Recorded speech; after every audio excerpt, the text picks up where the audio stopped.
ये कहानी उस दौर की है जब हमारी दुनिया पूरी तरह तबाह हो चुकी थी और बचे हुए लोग विशाल यंत्र नगरों में रहते थे। ये नगर किसी वाहन की तरह चलते फिरते थे, यानी ये शहर एक जगह नहीं रुकते थे बल्कि चलते रहते थे। इन्हीं में से एक बहुत बड़ा चलता फिरता शहर था जिसका नाम लंदन था। लंदन शहर का सेनापति थेडियस था जो अपने साथियों को आदेश देता था। थेडियस ने अपने दल को हुक्म दिया कि एक छोटे से चलते शहर को पकड़ो और उसके सारे संसाधन और खाना छीन लो। लंदन शहर उस छोटे शहर का पीछा करने लगा। उस छोटे शहर में एक लड़की भी थी जिसके चेहरे पर नकाब था। उस छोटे इंजन की रफ्तार बहुत कम थी, इसलिए लंदन उसके नजदीक आता जा रहा था और आखिरकार लंदन ने अपना दरवाजा खोलकर उस छोटे शहर को अपने अंदर कर लिया। वह छोटा इंजन तोड़कर भट्टी में झोंक दिया गया। यही भट्टी लंदन शहर को चलाने की ताकत देती थी। छोटे शहर के लोगों को भी कैद कर लिया गया। लंदन उन्हें मारना नहीं चाहता था बल्कि उनसे काम करवाना चाहता था, लेकिन उन लोगों को डर था कि उन्हें मार दिया जाएगा। तब थेडियस खुद वहां आया और उन्हें भरोसा दिलाया कि उन्हें बाकी नागरिकों की तरह रखा जाएगा। यहाँ हमारी मुलाकात टॉम से होती है जो पुरानी चीजें इकट्ठा करने का बहुत शौक रखता था और इतिहास और तकनीक में भी माहिर था। यहीं पर मिस्टर वैलेंटाइन की बेटी की मुलाकात टॉम से होती है। वह जानना चाहती थी कि हमारी दुनिया तबाह कैसे हुई। हम पहले धरती पर रहते थे तो यह सब बदलाव कैसे आए। टॉम ने बताया कि दुनिया की तबाही की वजह मेडुसा नाम का एक क्वांटम हथियार था। इस हथियार ने पूरी दुनिया को सिर्फ 60 मिनट में नष्ट कर दिया था और पुरानी जिंदगी छोड़कर बचे हुए लोगों ने लंदन जैसे बड़े इंजन नगर बनाए जहां वे रहने लगे। इसके अलावा कुछ लोग ऐसे भी थे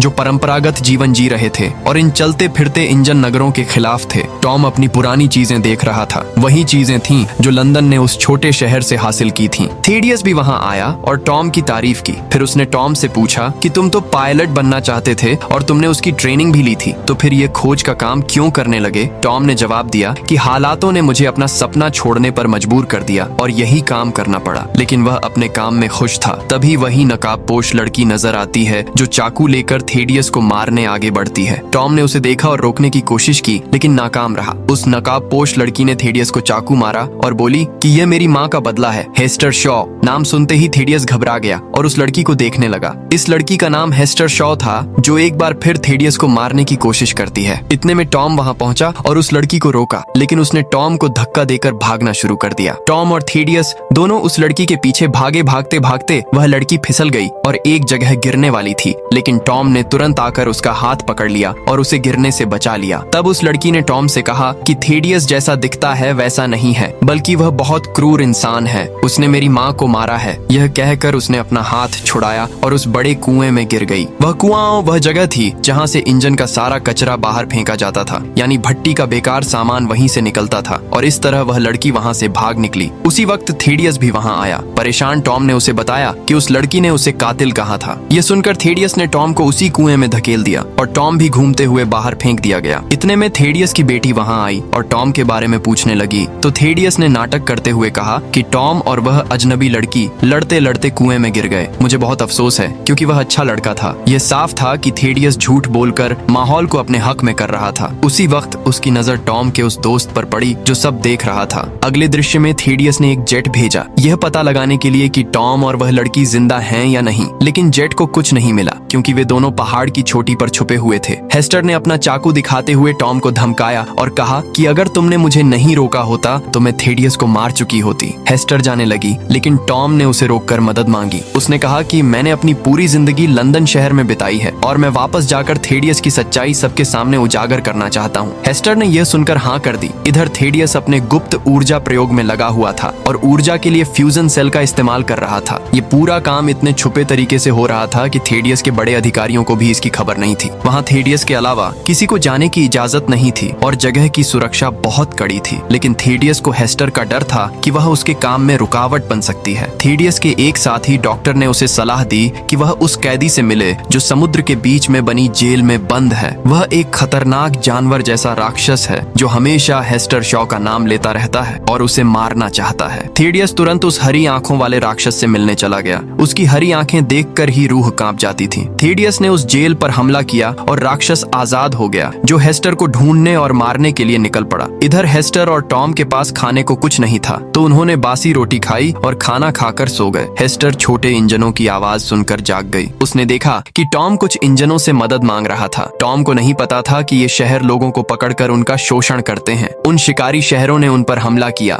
लेकिन एक केंचुए जैसे शहर ने उनकी जान बचाई। बताई। जिन लोगों ने उन्हें बचाया वे बहुत देखभाल करने वाले थे और उन्होंने चाय भी पिलाई। दूसरी तरफ थेडियस की बेटी को लग रहा था कि उसके पिता की जान खतरे में है। वह टॉम के दोस्त से मिलने गई जो उस घटना का चश्मदीद गवाह था जब टॉम और वह लड़की कुएं में गिरे थे। थेडियस की बेटी ने उससे कहा कि तुम कुछ जानते हो, तो उसने पूछा कि जानकर क्या करोगी। उसने कहा कि मेरे पिता की जान खतरे में है। तब उस दोस्त ने जवाब दिया कि खतरे में तुम्हारे पिता की नहीं बल्कि हमारी जान है, क्योंकि यही तुम्हारे पिता हैं जिन्होंने टॉम को कुएं में धकेला था। इसके अलावा टॉम के दोस्त ने यह भी बताया कि तुम्हारे पिता एक गुप्त हथियार बना रहे हैं जिससे वे उन शहरों पर हमला करना चाहते हैं जो चलते फिरते इंजन नगरों में नहीं बल्कि परंपरागत तरीके से जी रहे हैं। तुम्हारे पिता उनकी सीमा तोड़ना चाहते हैं क्योंकि उनके पास हथियार, खाना और ईंधन सब कुछ है और इस हथियार से उन्हें हराया जा सकता है। ये जानकर थेडियस की बेटी बहुत दुखी हुई। अब हम एक बार फिर हेस्टर और टॉम को देखते हैं जहां उन्हें एहसास हुआ कि जो उनका रास्ता दिखा रहा है वह उन्हें गलत दिशा में ले जा रहा है। शक होने पर उन्होंने इंजन का गुप्त दरवाजा खोला और कूदने की सोची, लेकिन हेस्टर के पैर में चोट थी इसलिए वह नहीं कूद सकी। उसने टॉम से कहा कि तुम कूद जाओ, लेकिन टॉम के दिल में हेस्टर के लिए कुछ जगने लगा था, इसलिए उसने कहा कि हम साथ रहेंगे। उनके मददगार उन्हें एक ऐसी जगह ले गए जहां जिंदा इंसानों की बोली लगाई जाती थी, यानी उन्हें बेचा जाता था। हेस्टर शॉ की भी बोली लग रही थी और एक आदमी उसे खरीदने वाला ही था कि तभी लंदन की सबसे ज्यादा खोजी जाने वाली अपराधी अन्ना फैंग वहां आ गई। अन्ना थेडियस और लंदन की नीतियों के खिलाफ थी, इसलिए वह सबसे ज्यादा वांछित थी। अन्ना फैंग ने वहां गोलियां चलाई और सबको मारकर हेस्टर और टॉम की जान बचाई। इतने में हरी आंखों वाला राक्षस भी वहां आ गया, लेकिन यहाँ ये पता चला कि हेस्टर शॉ उस राक्षस को बहुत अच्छी तरह पहचानती है। अन्ना फैंग ने बड़ी मुश्किल से उस राक्षस से दोनों को बचाया और अपने जेट में बैठा कर आगे बढ़ गई। जेट में सफर के दौरान अन्ना ने हेस्टर से पूछा कि वह उस राक्षस को कैसे जानती है और वह उसे क्यों मारना चाहता है। हेस्टर ने बताया कि जिस राक्षस को मैं श्राइक कहती हूँ उसी ने मुझे पाला और मेरी देखभाल की। जब थेडियस ने मेरी माँ को मारा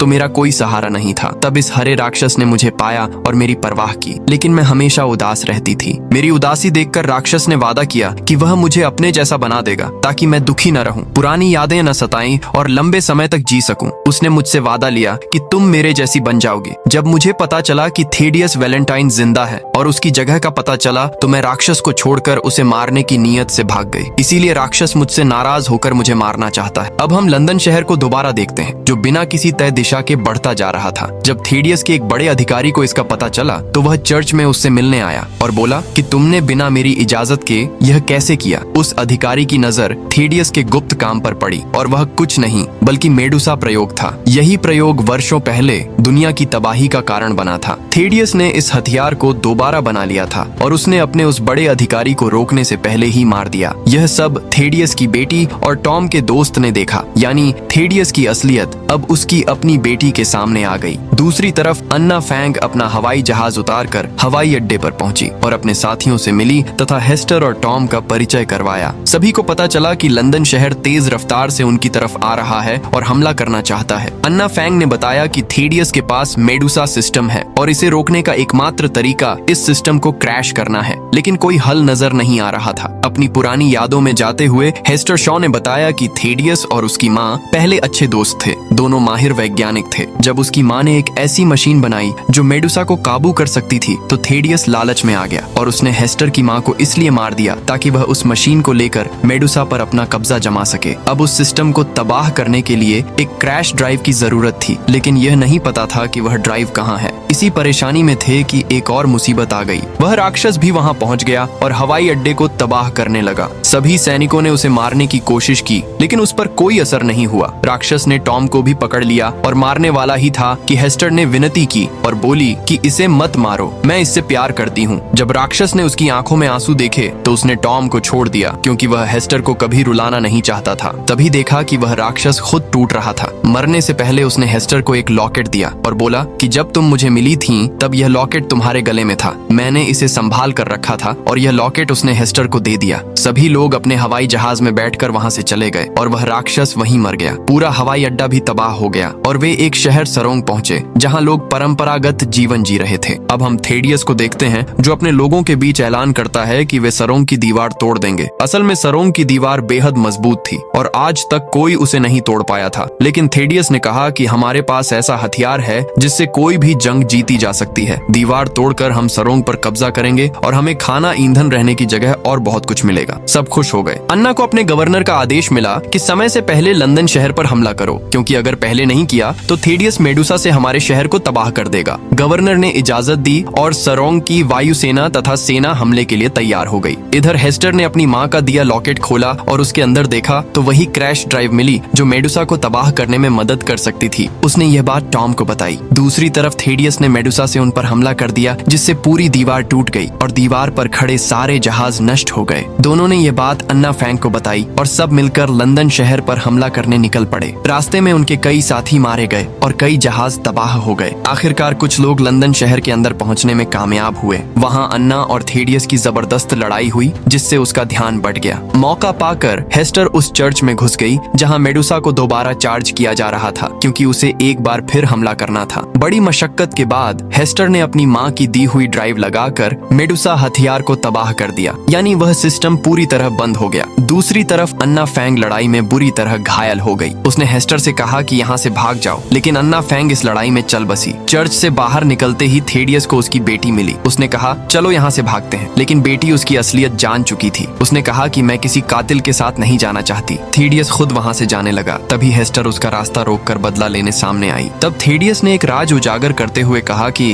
हेस्टर तुम मेरी बेटी हो। यह सुनकर हेस्टर हैरान रह गई। दूसरी तरफ थेडियस की बेटी लंदन के कंट्रोल रूम में गई क्योंकि यह चलता शहर उस दीवार की तरफ बढ़ रहा था जहां अभी भी लोग जिंदा थे। उसे इसे रोकना था, लेकिन सारे कंट्रोल सिस्टम खराब हो चुके थे। वह इसे रोक नहीं पा रही थी और उसने टॉम से मदद मांगी। अपने जहाज में बैठकर टॉम ने लंदन शहर की भट्टी को नष्ट कर दिया जो उसे चलने की ताकत देती थी। उसे उसने पूरी तरह तबाह कर दिया। टॉम ने देखा कि थेडियस और हेस्टर अभी भी लड़ रहे थे। टॉम वहां पहुंचा और हेस्टर को बचाकर वहां से ले गया। थेडियस वहां गिर गया और जब उसने देखा कि लंदन शहर उसी तरफ आ रहा है तो उसने आंखें बंद कर लीं और लंदन शहर ने उसे कुचल दिया। थेडियस यहीं मर गया और उसके साथ साथ वह शहर भी रुक गया, यानी लंदन अब आगे नहीं बढ़ा। लंदन शहर के बचे हुए लोगों ने सरोंग से पनाह मांगी और सरोंग के गवर्नर ने उन्हें खुशी से गले लगाया। टॉम और हेस्टर एक दूसरे से मिले और साथ में अपने जहाज में बैठकर एक छोटी सी सैर पर निकल गए और यहीं इस कहानी का अंत होता है।